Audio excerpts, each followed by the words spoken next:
Hello dear students, आज हम लोग स्टैटिस्टिक शुरू करने वाले हैं। ठीक है, तो स्टैटिस्टिक में हमें मीन निकालना हो, मीडियन निकालना हो, मोड निकालना हो, या हमें निकालना है स्टैंडर्ड डेविएशन, मीन डेविएशन और कोरिलेशन, रिग्रेशन, कुछ भी निकालना हो, तो सबसे पहले हमारा कंसेप्ट क्या होना चाहिए क्लियर, कि सीरीज़ की हमें समझ होनी चाहिए। किसकी समझ होनी चाहिए? हमें सीरीज़ की। ये पहला इम्पोर्टेंट चीज़ है। अगर आपको सीरीज़ पता है ना, तो क्या फॉर्मूला लगेगा, कौन सा मेथड लगेगा, वो सब आप आराम से लगा लोगे, वो समझना फिर इजी होगा। तो स्टैटिस्टिक्स में हमें सीरीज़ समझना बहुत ज़्यादा ज़रूरी होता है। तो सीरीज़ के बारे में आज पहली क्लास में हम लोग, स्टैटिस्टिक के फर्स्ट क्लास में आज हम लोग सीरीज़ के बारे में चर्चा करेंगे। तो इसमें जो है, तो पहला क्या टॉपिक हो गया हमारा? Types of series. क्या हो गया? Types of series. क्लियर होना चाहिए। 3 तरह की सीरीज़ होती है: individual series, discrete series and continuous series. Hindi में व्यक्तिगत श्रेणी, खंडित श्रेणी, अखंडित श्रेणी।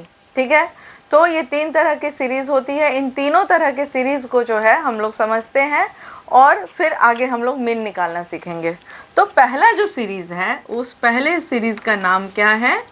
Individual series. पहले सीरीज़ का नाम क्या है? Individual series. क्लियर है? तो इसमें क्या होता है? Only x is present. ठीक है, ओनली एक्स इज़ प्रेजेंट। जो इसमें जो है खाली एक्स प्रेजेंट होता है।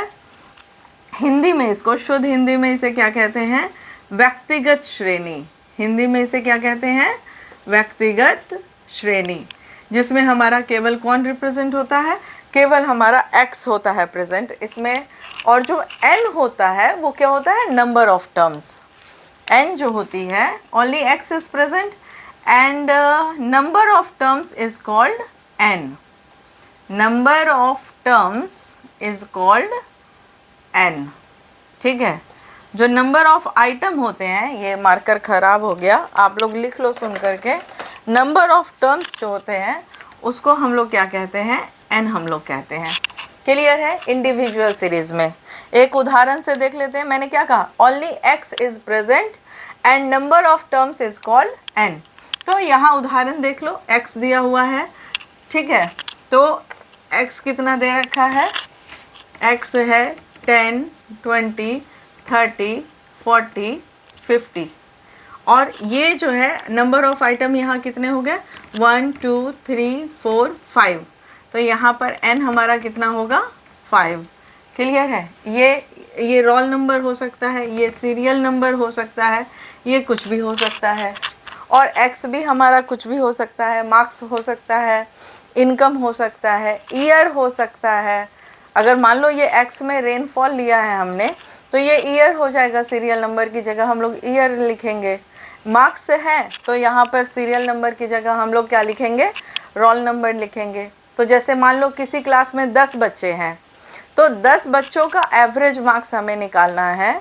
तो हमें n मालूम है कि 10 क्लास के बच्चे हैं, x हमारा क्या हो गया? मार्क्स, और n क्या हो गया? 10 बच्चे। वो क्वेश्चन में डायरेक्ट दिया हुआ रहेगा। इसे व्यक्तिगत श्रेणी क्यों कहते हैं? क्योंकि मान लो यहाँ रोल नंबर दिया हो, ठीक है, तो रोल नंबर दिया होगा, तो रोल नंबर 5 तो कोई एक ही बच्चा होगा, रोल नंबर 6 तो कोई एक ही बच्चा होगा, रोल नंबर 7 तो कोई एक ही बच्चा होगा। मान लो ये एवरेज रेनफॉल है, ठीक है, मान लो एवरेज रेनफॉल है, तो यहाँ पर सीरियल नंबर की जगह क्या हो जाएगा? ईयर हो जाएगा। तो 2015 है, वो 2016 नहीं हो सकता, या वो 2020 नहीं हो सकता। तो नंबर ऑफ ईयर हो या रोल नंबर दे रखा हो, नंबर ऑफ आइटम दे रखा हो, तो उसे हम लोग क्या कहते हैं? Individual series. दूसरी जो सीरीज़ है उसे हम क्या कहते हैं? टाइप्स ऑफ सीरीज़ देख रहे हैं हम लोग। दूसरी जो सीरीज़ है उसे हम कहते हैं डिस्क्रीट सीरीज़। क्या कहते हैं? Discrete series. हिंदी में उसे कहते हैं खंडित श्रेणी। ठीक है, दूसरी जो हमारी सीरीज़ है उसका नाम है डिस्क्रीट, है ना? शुद्ध हिंदी में हो जाएगा खंडित श्रेणी। क्लियर है? तो ये जो डिस्क्रीट सीरीज है इसमें क्या होता है, x और f दोनों प्रेजेंट होते हैं। यानी कि इसमें क्या होगा, 10 नंबर 2 बच्चों को आए, 20 नंबर 3 बच्चों को आए, 40 नंबर 1 बच्चे को आया, है ना। तो यहाँ पर जो है ये देखो, यहाँ पर n हमारा कितना हो गया, n हमारा हुआ summation f। Number of person यहाँ कितने हैं, 3 2 5 और 1 6। मैं क्या कह रही हूँ कि 10 नंबर 2 बच्चों को आया है, 10 नंबर 2 बच्चों में बटा है, 20 नंबर 3 बच्चों को आया है, 40 नंबर सिर्फ 1 बच्चे को आया है।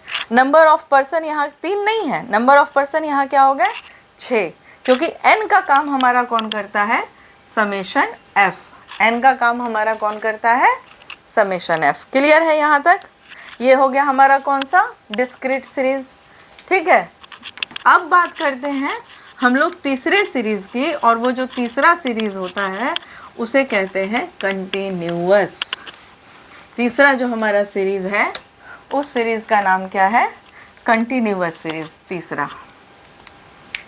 ठीक है, कंटिन्यूअस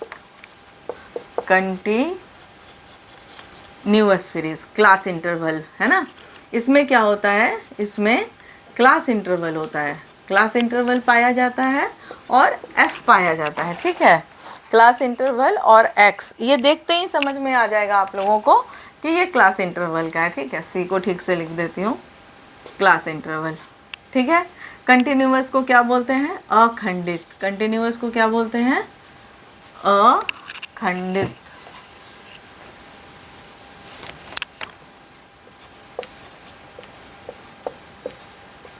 अखंडित श्रेणी खंड इसको बोला जाता है। क्लियर है। इसमें जो है हमें क्या करना है, यहाँ पर क्लास इंटरवल होगा, जैसे 0 से 10, 10 से 20, 20 से 30, 30 से 40, 40 से 50। 10 से 20 के बीच में नंबर आया है 3 बच्चों को, 10 से 20 के बीच में नंबर आया है 2 बच्चों को, 20 से 30 के नंबर आया है 5 बच्चों को, 30 से 40 4 बच्चों को, और 40 से 50 2 बच्चों को आया है। क्लियर है। तो यहाँ भी समेशन f हमारा n होगा, समेशन f हमारा क्या होगा, n होगा। ठीक है, 3 2 5 10 4 14 16, n बराबर 16, है ना, ये 16। यहाँ पे समेशन f हमारा n होगा, और ये मेरा क्या है, क्लास इंटरवल दे रखा है, ये कंटिन्यूअस सीरीज़ है। यहाँ ध्यान देने वाली बात है कि ये जो मेरा सीरीज़ है ना, ये जो देख रहे हो आप लोग, 0 से 10, 10 से 20, 20 से 30, 30 से 40, ये क्या है, ओवरलैपिंग है। ये क्या है, ओवरलैपिंग है। ठीक है, ये ओवरलैपिंग है। ठीक है, और एक और होती है नन ओवरलैपिंग, उसको भी हम लोग यहीं पे देख लेते हैं, तो दोनों क्लियर समझ में आ जाएगा। ठीक है, एक हमने देख लिया ओवरलैपिंग, और एक हम लोग देखते हैं नन ओवरलैपिंग। तो जैसे अगर क्लास इंटरवल दे रखा हो 0 से 9, 10 से 19, 20 से 29, 30 से 39, 40 से 49, और फ्रीक्वेंसी हो 3 2 5 4 2। ठीक है, ये देख रहे हो, यहाँ 0 से 10, 10 से 20, 20 से 30, और यहाँ क्या है, ख़त्म हो रहा है 9 पे, शुरू हो रहा है 10 से, ख़त्म हो रहा है 19 पे, शुरू हो रहा है 20 से। इसको क्या, ये जो सीरीज़ है, इस टाइप की सीरीज़ को क्या कहा जाता है, नन ओवरलैपिंग। क्या कहा जाता है, नन ओवरलैपिंग। और ये 0 से 10, 10 से 20, जिसका L1 L2 एक जैसा है, तो L1 L2 एक जैसा है तो वो ओवरलैपिंग, और अगर L1 L2 एक नहीं है तो वो क्या कहलाता है, नन ओवरलैपिंग। क्लियर है इतना। तो आज हमने तीनों सीरीज़ के बारे में समझा, जो इंडिविजुअल सीरीज़, कंटिन्यूअस सीरीज़ और डिस्क्रीट सीरीज़। ठीक है, क्लियर था। तीनों सीरीज़ को एक बार और फिर से मैं बना के दिखा देती हूँ आप लोगों को। ठीक है, फाइनली। और कल हम लोग सीखेंगे मीन निकालना, अगली क्लास होगी हमारी मीन निकालने की। ठीक है, तीनों सीरीज़ में। तो आज के लिए इतना ही है। अभी तीनों को एक बार देख लो फाइनल। पहला कौन सा है, इंडिविजुअल। दूसरा कौन सा है, डिस्क्रीट, ठीक है, और तीसरा जो है वो कौन था, कंटिन्यूअस। 3 तरह के सीरीज है, क्लियर है। इसमें क्या है, ओनली एक्स, केवल एक्स होगा, कितना था 10, 20, 30, 40, 50, है ना, और n बराबर क्या था 5। यहाँ पर क्या होगा, x and f both are present, 10, 20, 30, 40, 50, और f कितना हो गया 3, 2, 4, 1, 2, क्लियर है, कुछ भी लिख लेना है ना। कंटिन्यूअस में 2 तरह का, यहाँ 2 तरह का हो जाएगा, एक हमारा कौन सा हो जाएगा, ओवरलैपिंग, ठीक है, कंटिन्यूअस में ओवरलैपिंग, पहला कौन सा देखते हैं, ओवरलैपिंग, तो 0 से 10, 10 से 20, 20 से 30, 30 से 40, 40 से 50, और ये क्लास इंटरवल, और ये f 1, 3, 4, 2, 1, ठीक है, ये कौन सा हो गया, ओवरलैपिंग। और दूसरा मैं क्या बताने जा रही हूँ, नन ओवरलैपिंग।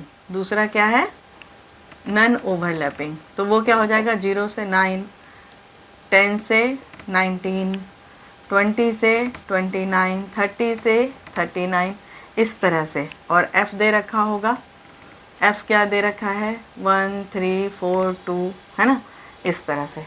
तो ये तीनों क्लियर है, ठीक है, individual series, discrete series, continuous series, ये 3 टाइप के सीरीज़ हैं। तीनों में मेथड भी 3-3 लगेगा मीन के लिए, तो तीनों सीरीज़ भी अलग अलग है और तीनों का मेथड भी अलग अलग यूज़ होता है। तो कल की क्लास में हम लोग देखेंगे कि अब मीन कैसे निकालना है तीनों सीरीज़ में अलग अलग, ठीक है। आज के लिए इतना ही, थैंक यू।